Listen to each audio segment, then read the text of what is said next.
This assistant director, instead of asking me to move, he picked me up. So I headbutted him.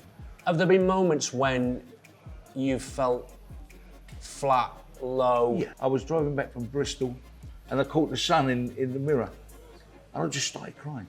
If there was men, groups of men, I would find it really hard to go in and be a part of that group. I kind of always had the feel that there was eyes burning in the back of my neck saying, what is he doing here? Yeah. You know, and everyone who's telling the truth would have something about what we're talking about now.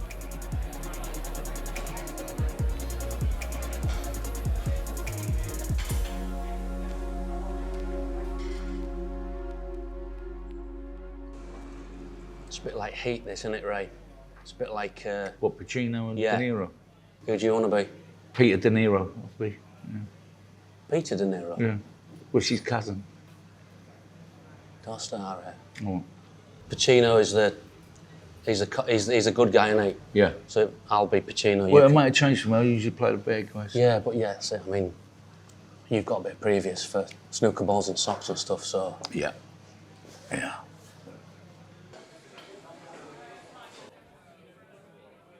The Gentleman, Netflix. It's Guy Ritchie in it, he's directed it. Yeah. You worked with Guy before? No, nearly did years and years ago, and we had a little fallout. Oh, really? Back on Lock, Stock and Two Smoking Barrels. You know, we were younger kids, you know, arguing, and kind of fell out. And it's a shame because over the years, you know, I watched these films and, you know, begrudgingly liked them. You know, because that kind of thing. And then got back together and had a chat. And we were kind of brought together by several different people. And we had a chat. And you know what? I suppose it's part of growing up. You know, becoming a man instead of a silly little boy, you know. And we had a little chat and a little hug, as you do in the film business. You have a little love up. I love a little cuddle. There's nothing wrong with that. And I've got to say, I really enjoyed it. I enjoyed working with him. I enjoyed the process of learning something and then it changes on the set. I wanted to chat a little bit about when you grew up. What was your relationship like with your dad? What was your dad like? Funny, my old man was kind of like my hero. You know, I think all dads, I'd say all dads, and most dads are your hero, someone you aspire to become over the years. And my dad worked he worked in the meat market, and then he worked in the fruit market later on. But while I was in the meat market, it was really funny because we had a great childhood in the way of people talk about working classes and, you know, doing a film like Nil by Mouth. That's not the class I come from. That's not where I'm from. You know, I'm not from that family. That's something else. That's a drug-related family, a family that's in a terrible way to live in a way. You know. Yeah. My family, although East End family, we never kind of went without. You know, we had uncles working in the fish market, in the fruit market, in the meat market, and in the docks. And if you got all four of them, believe me, you don't go without. You know, you got everything comes in. They called it spillage years ago. And so we had all right. And so we was a very close family, you know, with uncles. You know, there'd always be parties around someone's house, either our house or somebody else's house. And my dad would pick me up from school when I was around 6, 7, 8 years of age on a Wednesday and take me to the pictures. And that was my first taste of the cinema. As we grew up, I became a man. We moved out to North London, but I became what I considered myself to be a man anyway. And Dad got older. It was very difficult to actually put your arms around him. You know, he was old school. You know, if you went to give him a cuddle, He wouldn't like that. no, it was kind of, that's not what geezers do, you know, leave off, you know. It's funny, my generation do. We all do. We all give one another a cuddle, and, you know, and it was, and I'd kind of drive him mad because I'd wind him up all the more, you know. I know he did, like, so I'd go get hold of him and, whoa, you'd feel him go all stiff. And that was kind of I guess my first thing of the difference of the ages, and maybe that's been going through the war years or whatever that was. My dad died about 6 years ago at the age of 82, 83. And it was, I'm not saying it was a relief because I loved him very much, but all of a sudden I kind of grew up. I don't know if you understand what I mean? Yeah. Inside it, I was now, I guess, the alpha male. Yeah. You know, I was the one in the family that kind of dealt with everything, and if there was a problem, if there was anything that anyone needed looking after, it was down to me, and I kind of revel in that in a way, and to say it was a relief is kind of the wrong word in a way, but it was. It was a weight off my shoulders in a way. I understand that. So my dad died when I was 16. So if you ask me about my dad, like memories, what sitting chatting with him, I don't have any recollections of any stories or any experiences, because he was, he was in and out of hospital when I was growing up. He struggled really badly with his mental health, and he took his life when I was 16. I've seen depression, I've suffered it myself, and there's a point where whatever happens or whatever anyone said to you wouldn't make a blind bit of difference because of the way that I was feeling. It seems the more emotions that you have, good emotions you have, the more susceptible you are to being depressed. Because you feel things more. Yeah. So if you've got a lack of emotions, maybe, I don't know. Maybe that's, you could kind of brush things away a little bit more. I don't know. Have there been moments when you felt flat, low, maybe rejected? Yeah. Are there any instances, that anything like that? Yeah, absolutely. Such as? Personally, the loss of a child, early doors, and that's painful. Lucky enough to have a child quite soon after, so that helped the situation. I guess work-wise, rejection sometimes, not in the way that we, going up for a job and not getting a job, because that happens all the time. It's not, but doing a kind of an exam at college, a Lambda exam, which absolutely means nothing. To be quite honest with you, it ain't going to help you in your career, but you don't know that at the time.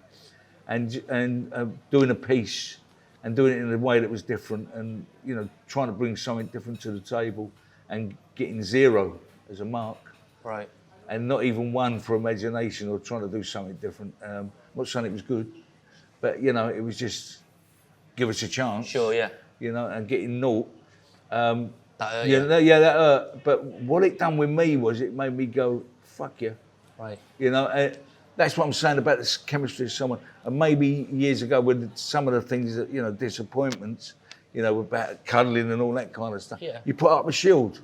Yeah. And it becomes a defence. And maybe in a way you're lucky enough to have that, but you lose something as well. Yeah. You lose an emotion somewhere, maybe, I'm just thinking out loud, absolutely, yeah. But it's been many, I mean, my mum died. My mum died at 52. I was 28 years of age. And we watched a cycle of 2 years with cancer, that was, because she was our queen, and that was painful. Yeah. I was lucky enough to have a conversation with her before she died, and which was great. We had a nice conversation. She had a moment of clarity, Right. And then the next day, I was at home and I was travelling back to the hospital to see her. And my dad and my sister and that said, we'll come a bit later. Go on, you go now. And while I was travelling to the hospital, she passed away. And they got the message, and they didn't want me to get to the hospital on my own, but I did. And I was there, and I sat with her. She was dead. She died. And it was that kind of thing of going back to work after, and that kind of helped me, really, really helped me. The guys I was working with, they kind of knew that my head wasn't right, and they looked after me. Yeah. And they talked to me, just keep your own run, because he's about to explode, I think, any time. But they really looked after me. But I remember, I never actually cried for a year. Right. And I was driving back. This is what releases things sometimes. But I was driving back from Bristol the next season on Robbie Sherwood, and I just happened to look up in the mirror, and the sun was setting in the west behind me. I was driving back to London, and I caught the sun in the mirror, and I just started crying, and I had to pull over, and it kind of like a release, Yeah. Yeah. a release of all that tension. And maybe that's what depression was for me. I don't know. When my dad died, Yeah. what was really strange was next day I went into school Yeah. and I just carried on normal life. And it was like the Truman Show. It was like everything was going on, and like no one pulled me. No one wants to talk to you. No one, because they didn't know what to, they didn't know what to say. Embarrassed. They didn't know what to say. Yeah. So no one talked to me about it. So like yourself, I didn't grieve. About 4 years later, I had something triggered in me, like an event, and bang. And it could have been just about that event, but it wasn't. It was everything coming out, and I cried I probably cried for about 3 months. I'd get up, I'd be sitting having a cup of tea with you. I would be talking and I would be crying. I would be on a football pitch playing football, and during a game I would start crying. It was the most weird thing. Obviously I wasn't well, and everything was just kind of coming to a head. It was just coming out of me. And then one day I remember it just sort of subsided. The sun was out. I started to feel better. Isn't it funny though? It's it kind of mended itself. Yeah. Do you know? Yeah. I mean, I'm not saying it does to everyone because I don't know, but it just for you to be in that kind of that zone. Like for me, I had it for a year. You never get over it in a way, losing your mum. No, you just you learn to deal you with it. live with it. Yeah. But just that moment of like me in the car crying, and then I felt better. Yeah. Better, not great, but I felt better. And that moment for you after 3 or 4 years of just something releasing and the sunshine, just the sun shining, going, whoa, something, and you felt it. It's kind of something the body just kind of mending itself, I guess. It will pass. I'm not saying it'll pass on its own. You need to try and help yourself where you can. Going back to your point, Have you ever been on any medication for it? Yeah, I'm on medication now. It's definitely helped. And I had some CBT, which was I think it's cognitive behavioural therapy, which I was overthinking. So when I get down, when I get to a point where I'm struggling, it manifests itself as overthinking. Yeah, analysing everything and all that. Everything, thinking about things that I didn't do or should have done, and then it builds and builds and builds, and then it becomes this thing where you're not present. So the CBT helped me to go, right, to stop the overthinking. They said it's like a three-legged stool, right? This is how they described it. They said what you need is, so you got your work, what do you like? And I was like, well, I like football, I like going to football. Or, do you go to football? No, I'm not going to football for ages. What else? Like gigs? When's last go to a gig? I don't know. Well, so you need to start doing those sort of things, and then you need to do some other things, and they're the things that they're not work, but there's things that you probably don't really enjoy doing. But once you've done them, you get a real sense of purpose out of doing them. Cooking, yeah. I don't cook. I know you cook. So like I never cooked. So right, you're gonna write down. You're gonna cook dinner on Thursday night. So I would do it. And then I'd have a sense of well-being because I'd done what I was going to do. It takes your mind off things. Exactly. And then I get a feel-good factor because the wife and the kids are gone, that was half decent, John. Yeah, it was all right. They're the three elements, they're the three-legged stool, and it stuck with me. And it's like, if one of those falls over, the stool falls over. And it worked for me. Stupid little things, but they work not for stupid, you. They work for you. But they work for me. Yeah. They work for me. One of my regrets looking back in terms of my dad was that because I was 16, I was wrapped up in things that 16-year-olds were wrapped up in, and I wasn't really thinking about him, and I never thought I could help him. I knew what was going to happen. The day he went to hospital, he said to me, he said, I won't see you again.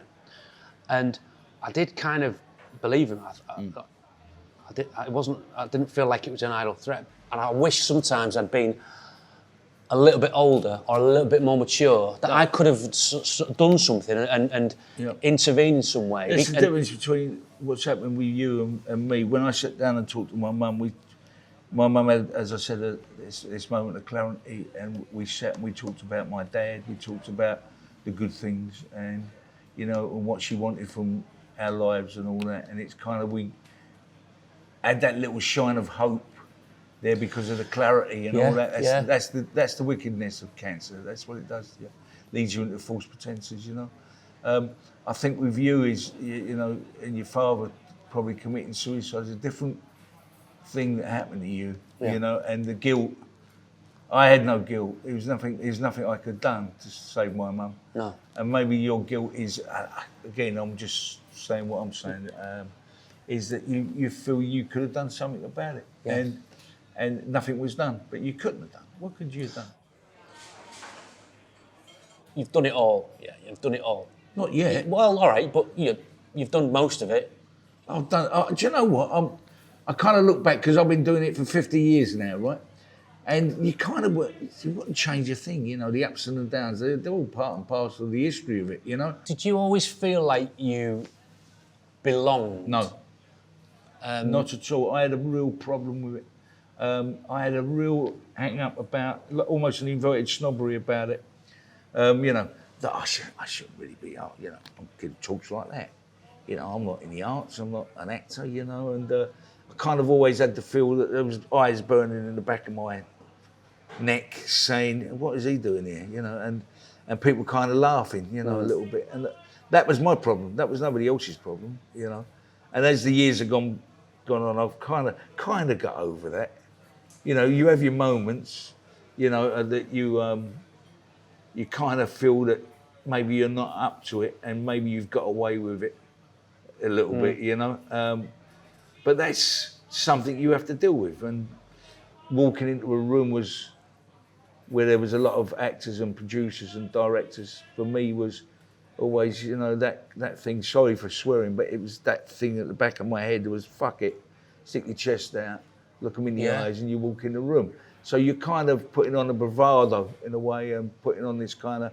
So people always said, why do you walk in the room looking like you're going to kill someone? Well, that's not what I meant to do. No, yeah. I just, you know, I was just going, fuck.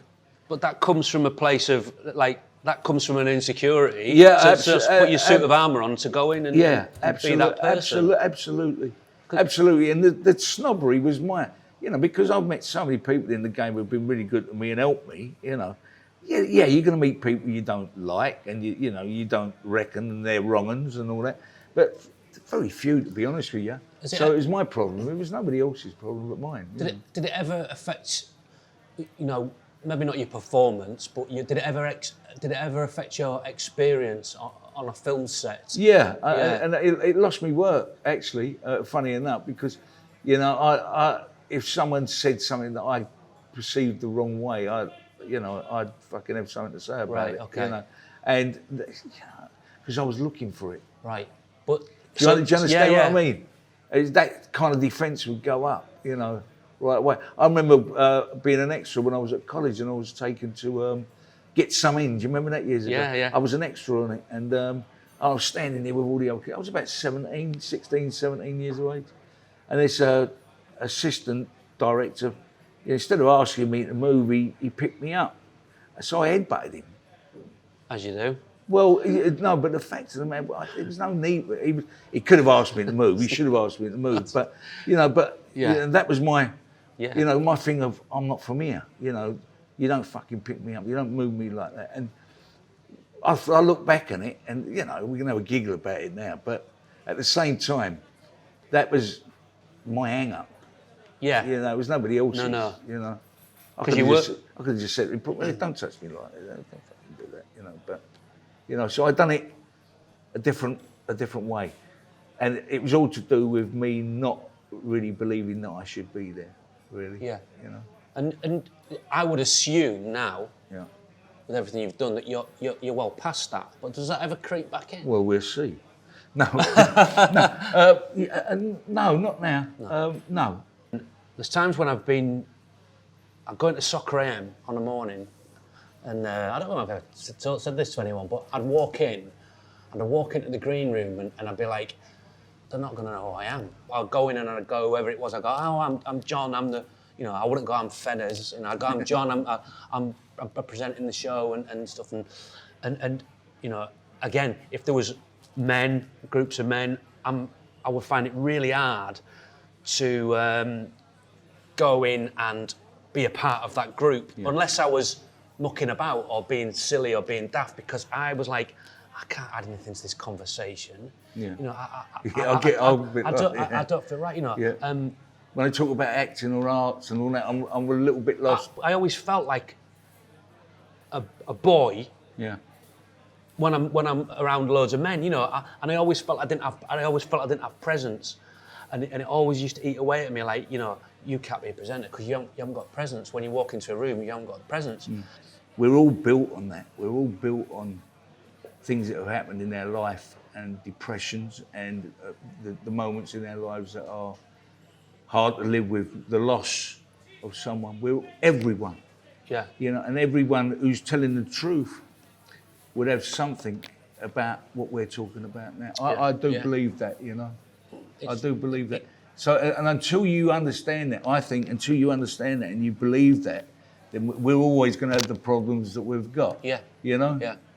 And I think that's the major thing about it, you know. I think it's taken me a long time in my life to realise that things that happened to me have had an effect on me. Yeah. And because I was like, well, no, I'm my own person. Yeah. Like my wife's always going, my girls, like one's like you and one's like me and one's, and I'm like, no, they're their own people, you know. But I do see sometimes they are displaying those characteristics, and I do agree that your formative years do things that happen. They do, you know, whether it be trauma or whether it be amazing things, you know, they stay with you, and I suppose that they mould you. And it's funny we say, you know, then they say, oh, your girls are just like you, and you go, I hope they're not. Yeah. You go, I hope they're not. No. You've got 3 daughters. Yeah, I've got 3 girls. I've got 3 girls. You know, my kids got their own opinions, you know, and they teach me. I'm always saying that. But, you know, someone taught them in the first place. Yeah. You know, and maybe it's a little bit of fear there. You look at them, you go, Jesus Christ, I'm looking at me. You know, I don't want that from my girls. I want something different, you know. But what's wrong with that? We're all right. We're actually all right. Yeah. Oh, yeah. We've come out all right. Yeah. We've got 3 beautiful girls. Well, that's what it's ultimately about, isn't it? You know, you have those moments in your day where you got your family around you, and I know you're a massive family man. Yeah. And that's ultimately what it's all for, isn't it? And when they're all together, like this is, again, when I grew up, we didn't sit round and have meals and have dinner. Right, you know, we didn't have, you know, Yeah. and that's probably the same for a lot of people, a lot of working class families. You know, you maybe didn't sit down. Maybe Sunday lunch you'd have some lunch, but and when I met Kate, I went back to her house, my wife now. They would all sit down. They made a big thing about food, and like food for me was never, and it's still not really, but it was never a thing. But They sound a bit like me. But they would sit down and they'd have, you know, they'd prepare the meal and they'd talk. They'd get up on the morning and be like, "What are we having for dinner?" And I'm going, "You just got up. What are you talking?" But it was this thing, and then the dinner was great, and the dad was there, and it was a really lovely. And I was like, "Oh, I like this.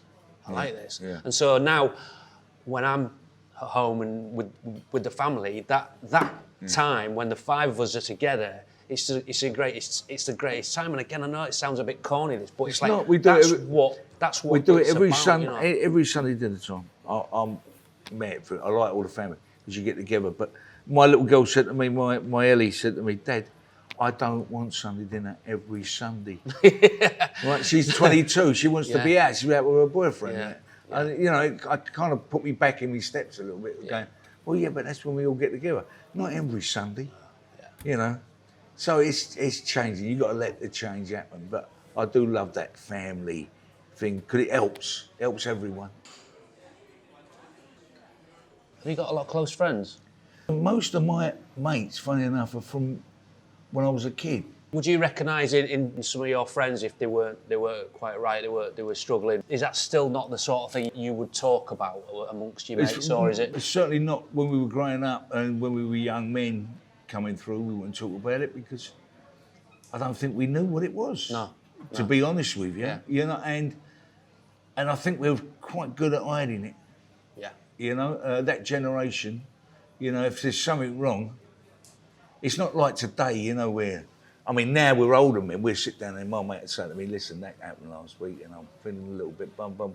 And then you have a rabbit about it, we've become kind of the new man, you know. But back in the day, I think, you know, it was something that was not taboo. I just don't think we was aware of it. If someone was miserable, we'd say, "What's the matter with you? Liven yourself up." You know, it's and it was that's how it was dealt with because it didn't have a name. No. You know, just someone had the hump or someone was upset with something, and usually there was a reason for them to be upset because they'd lost someone or. You know, something gone right, they're around with their girlfriend. Yeah. Or, so it's apparent, isn't it? Yeah, that's the way you kind of dealt with it. We knew of people that committed suicide, but we always kind of put that down to someone taking drugs or something like that, you know, was on a bender or something like that, you know. But that's because of the ignorance of it, I guess, in a way. And maybe that's the good reason that people do talk about it today. That's, you know, I mean, I'm learning something as we're talking now. Yeah. It's opening my mind to it. We all talk about the mind and what it does and all that, but to actually sit down and have a conversation about it is very rare for me anyway, you know. I think for young people now to keep the conversation going, to keep talking about how they're feeling and checking in. I think it's, you know, it's like ask your mate if they're all right, and then they go, yeah, and then go, no, are you really all right? And it's like, oh, that's a real kind of soundbite thing. But that sort of stuff is important. And I've started doing that. I've started like checking in with people. If my mate checks in with me and he goes, do you fancy a dog walk today? I'm like, he's not on it. He's not right. Something's not right there. Yeah. And he's not going, I'm struggling, I'm feeling a bit crap. Like I would do. Because, you know, as I've proved in the last hour, I'll kind of bear all, but he's not like that. Yeah, right. He's my age, but he's a bit more old school. So he's like, yeah, I just fancy a little dog walk, go and get a coffee. And I know that he wants to get something off his chest, talk about stuff. And for me, it's recognising that and understanding that people have, you know, people have different ways of coping with stuff. It's like an instinct, you know when something's not quite right. It's like being left field, you know, they're just a little bit off balance and you kind of get that, you know, you kind of get that. Yeah. And it can be the smallest thing, you know, it's just a little thing, When am I going to get an invite back to Winstone Towers? You can come whenever you like, it's open, Open invitation, John. But you can come and pick some olives. Oh. Come and pick some olives. In Italy? Oh. Yeah. So... That's good for this. That is, okay, all right, You just chill. Nothing else matters. So when you started to do that, so you grow olives out in Italy, is that right? Yeah. So did you know going out there that that's going to be... No. No. I just found it, you know, and it was...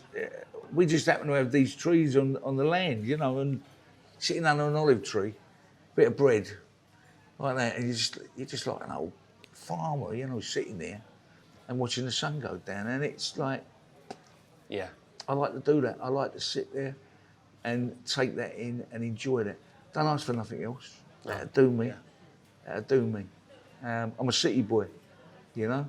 I come from the city and I found the country. Yeah. It's a wonderful way to live, you know.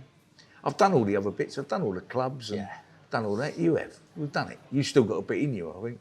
But, you know, I mean, that to me is probably great therapy. Yeah. You know? Yeah, absolutely. For anyone, you know. Yeah. Okay, sir. Top man. God bless you and good luck. So much. All right. Love to the family. All right. Okay. Oh, I know. Edit that bit.